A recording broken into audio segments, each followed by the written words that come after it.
Bom dia, pessoal. Aqui é o Sandro. Ah, Vim aqui porque eu tenho vários cirurgiões dentistas aí no Rio Grande do Sul querendo saber quem é o Sandro, por que o Sandro está fazendo essas denúncias contra o conselho, né? Ah, por que está tendo essa repercussão toda aí, o nome do Sandro aí, né? Bom, eu não sou dentista, vocês sabem que eu não sou dentista, né? Mas a minha esposa é dentista, tá? E eu ajudei ela durante muito tempo na gestão de uma clínica e nós atendíamos um plano odontológico chamado Odontoprev. Nós fomos procurados pela Odontoprev através do dentista chamado Fábio Cipelli, né? Nós atendemos durante muitos anos a Odontoprev, tá? O atendimento do Odontoprev, o atendimento de plano odontológico, ele tem algumas peculiaridades, algumas regras ali, né? Que estão baseadas em duas leis, a Lei 9656 de 1998 e a Lei 13.003 de 2014, que tem várias resoluções normativas. É uma lei criada pela Agência Nacional de Saúde, né, para ter equilíbrio na relação entre prestador e operadora. Tá? Bom, a Odontoprev deixou de cumprir essas regras, né? Em especial um artigo dessa lei ali, né? De uma das resoluções dessa lei 13.003 de 2014, que é o seguinte: o respeito ao código de ética. Todas as categorias de saúde, todas as classes de saúde, seja médico, dentista, fisioterapeuta, todos eles têm que seguir os contratos entre as operadoras, entre a operadora e o dentista, o médico, tem que seguir uma regra, que é respeito ao código de ética. Tá? Bom, a Odontoprev desrespeitou o nosso código de ética, o código de ética da odontologia, né, em diversos pontos: aviltamento, mercantilismo, né, a falta de reajuste ou reajuste e regras irrisórias de reajuste, né, a prática de glosas indevidas. Né, então o cirurgião dentista vai lá, trabalha, né, e acaba não recebendo ou acaba recebendo uma mixaria ali, um valor irrisório pelo seu trabalho. Né? Eu confrontei isso daí e levei para o Conselho Regional de Odontologia. Quando eu tinha tudo isso daí na mão, todos esses documentos, todas as comprovações, eu levei para o Conselho Regional e o Conselho Regional não quis aceitar a denúncia que eu estava fazendo, né? Alegando que a minha relação com o Odontoprev era relação privada, relação entre particulares. Falei assim, é uma relação privada entre particulares, mas que tem leis e normas que precisam ser respeitadas. E como a Odontoprev ela está sobre o mesmo código de ética, né? Ou seja, ela é obrigada a estar registrada no Conselho Regional de Odontologia, consequentemente no Conselho Federal de Odontologia, as mesmas regras que serviam para a clínica, para a doutora Patrícia, também serviam para a Odontoprev. Então a Odontoprev não podia infringir essas regras. Tá? Com base nisso, eu juntei as provas que diziam que a Odontoprev estava cometendo erros contra a gente, não só contra a gente, mas contra toda a classe odontológica. Eu levei isso no conselho. O conselho se negou a receber a minha denúncia. Foi então que eu procurei o Ministério Público Federal e o Ministério Público Federal obrigou o Conselho Regional de Odontologia a aceitar a minha denúncia. Em retaliação, a Odontoprev, já que eu tinha conseguido fazer uma denúncia, estava conseguindo fazer uma denúncia, a Odontoprev nos descredenciou. Tá? Como a gente tinha investido muito dinheiro lá dentro da clínica, tinha colocado inclusive uma parte do financiamento, coisa do financiamento, eu coloquei a casa, né? Eu usei um financiamento, uma parte do financiamento da casa para construir a clínica, para atender a demanda que a gente tinha, né? Que era de 2.000 pacientes por mês, tá? A Odontoprev nos descredenciou na medida que como eu tinha colocado o processo ético contra eles, eles nos descredenciaram inopinadamente. O próprio descredenciamento não é uma coisa que pode ser feita assim, do dia para a noite. Tem regras para se fazer descredenciamento. E eles desrespeitaram todas as regras, justificativas absurdas, né, justificativa inclusive de procedimentos que eles mesmos pagaram, né? Olha isso. Mas nos descredenciaram, perdi casa, perdi a clínica, perdemos tudo, tá? Mas eu continuei com o processo ético. E aí, durante o processo ético, eu descobri que um dos motivos pelo qual o conselho não queria assumir, não queria receber o nosso processo ético, é que a esposa do presidente, né, do Dr. Nelson, é a responsável técnica da Odontoprev. E aí, a hora que eu descobri isso, eu sabia que o meu processo ético ali não iria ser julgado, né, com isonomia, com imparcialidade, né? E já que eles estavam fazendo isso comigo, né, eu falei, olha, eu acredito que eles façam isso com muito outras coisas aqui dentro, né? Porque se o nome que se dá nessa situação entre a Odontoprev e o conselho é cooptação, né? A Odontoprev cooptou o Conselho Regional de Odontologia através da esposa do presidente, tendo ela como funcionária, né? Ela é responsável técnica, registrada como responsável técnica, ela recebe para ser responsável técnica, né? Então como é que o presidente ia julgar a própria esposa? Uma situação, né, imoral, né, antiética, né, uma afronta aos interesses da odontologia, dos dentistas como um todo, né? Bom, como aconteceu isso, eu imaginei que outras coisas poderiam estar acontecendo, né? E infelizmente realmente estavam, né? Descobri muitas outras coisas irregulares, coisas antiéticas, coisas imorais, assim, foi muita coisa que eu tenho denunciado, tenho tentado passar para vocês, tá? Por que eu estou fazendo isso, né? Embora eu tenha um processo na justiça contra o Odontoprev, tem muitos outros colegas que estão sofrendo esse mesmo tipo de situação. Eu vi a minha esposa sofrer, né, o sonho dela, a clínica que ela construiu, tudo que eu ajudei ela a construir, né, a nossa qualidade de vida, a nossa paz, né, foi tudo destruído. Por quê? Porque o sistema está corrompido, né? Então eu assumi essa luta, né, e tenho enfrentado essa luta, né? E por que a justiça não é feita? Por que a gente não consegue um avanço muito grande na justiça?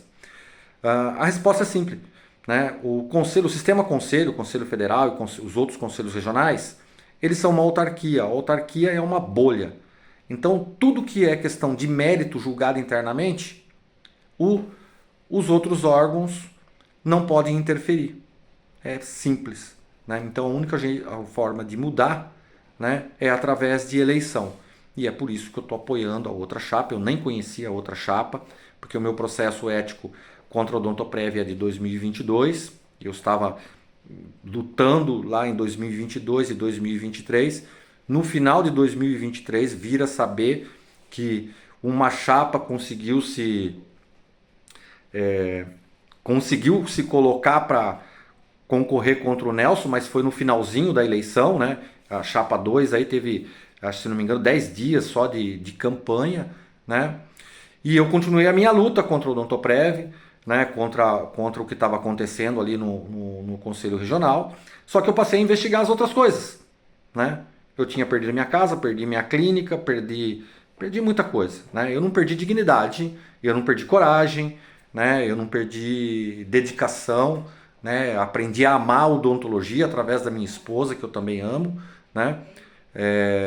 Aprendi a amar a odontologia através da minha família, né? Defender o sonho dos meus filhos de seguir o trabalho da mãe, né? Então, em função de tudo isso, eu também assumi essa luta pela odontologia, né? Mas eu descobri que o meio mais fácil de mudar as coisas dentro do conselho é através da eleição, né? Então hoje não tenho nada a ver com a chapa 2, nem sou dentista, né? Mas eu vejo ali na chapa 2 muita coisa interessante, muita coisa boa, e por isso que eu tenho apoiado eles, né? Nessa minha luta eu acabei descobrindo, através do portal da transparência, né? Descobri que o Nelson recebeu diárias sem poder dirigir, Descobri que a procuradora jurídica ela já tinha sido afastada de outros 2 conselhos pelo Tribunal de Contas da União. Né? Descobri que o Nelson, na eleição de 2023, essa que eu nem tinha participação, né? Que eu tô denunciando essas coisas agora justamente porque está na eleição, né? Eu descobri que lá em 2023, isso foi publicado no próprio site do CRO, está lá publicado no início de janeiro agora de 2025. Tem lá uma publicação que em outubro do ano passado o Ministério Público Federal considerou que as eleições de 2023 foram imparciais. Por quê? Porque quem fazia parte da comissão eleitoral eram os próprios representantes da chapa deles. Por isso que a doutora Janaína aí, teve muita dificuldade, teve que recorrer à justiça para conseguir concorrer. Né? Então, assim, eu descobri coisas horríveis ali dentro do CRO. Né? Uma das que eu acho principal é que realmente o Dr. Nelson era sócio de clínicas clandestinas, não tinha responsável técnico, que a esposa dele era sócia dele, que os fiscais do CRO acobertaram, que a doutora Janaína, a doutora Letícia acobertou, porque antes de ser advogada do Dr. Nelson, ela era procuradora do CRO, né? Isso está lá no Ministério Público, mas como eu falei, o mérito, o Ministério Público não pode se envolver. E por que ele não pode se envolver? Porque é uma autarquia. Vejam só o desvio que teve, né? O desvio que teve no CFO, os caras investiram 40 milhões no meio da pandemia, gente. No meio da pandemia, dentista precisando de ajuda, desesperado, sem saber se ia ter vacina, se podia deixar de atender o paciente, toda aquela situação horrível pelo qual a gente sobreviveu aí, né? E o nosso Conselho Federal de Odontologia preocupado em desviar 40 milhões para uma empresa que ia montar cadeira de escritório, nada a ver com a gente.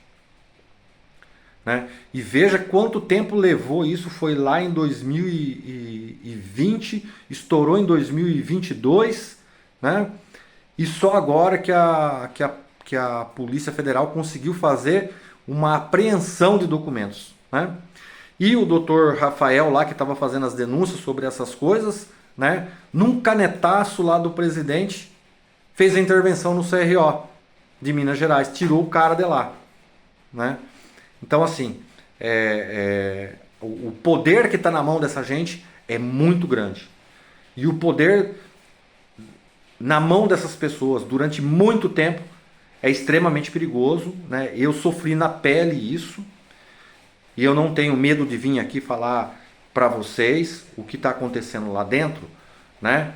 Porque o Dr. Nelson, Dr. Letícia estão alegando aí, querendo colocar processo na justiça, colocando processo na justiça contra a minha pessoa, dizendo que eu estou ofendendo a honra deles. Eu não estou ofendendo a honra deles. Eu estou defendendo a honra da minha família, dos dentistas que trabalharam conosco, que foram prejudicados, dos funcionários que nós tínhamos.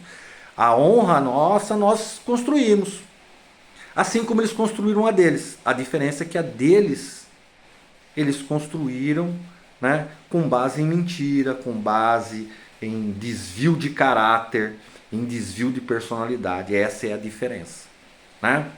Então, estou aqui dizendo quem é o Sandro e por que eu estou enfrentando essa gente. Tá? É isso que acontece hoje. Então, assim, é importantíssimo que a gente mude. Eu falo a gente mude, mas eu não posso votar, né? Mas eu tento apoiar. E eu falo que a gente mude o que tem aí, porque hoje, embora eu não seja dentista, eu estou muito envolvido, me apaixonei pela odontologia. Eu acho que o que o dentista mais precisa é de paciente na cadeira dele. Não interessa se o dentista ele é bucomaxilo, se ele é periodontista, se ele faz dentística, se ele faz orto, se ele só está lá para fazer uma restauração, ou se ele vai fazer cirurgia estética facial, ou se ele vai fazer ortognática. Todos os dentistas precisam de uma única coisa: pacientes em suas cadeiras. Que eles possam trabalhar sabendo que existe um conselho que os representam. E infelizmente esse conselho que está aí hoje só representa os interesses deles. Somente os interesses deles. Para vocês terem ideia, uma coisa, estava esquecendo de dizer, mega importante, tá? Olha onde que vai a situação. Uma das maiores campanhas que tem no Brasil hoje, né, que é contra o câncer bucal, Maio Vermelho, é feita no Brasil todo, todos os conselhos fazem, né? Olha a incoerência da situação. Ouça o que eu vou te dizer. Vocês sabiam que todos os planos odontológicos são obrigados a cobrir os exames de detecção do câncer bucal? Pois eu denunciei isso para o Nelson. Está lá registrado. Denunciei isso no Ministério Público. Mas o Conselho não cobra, o Conselho Regional não fiscaliza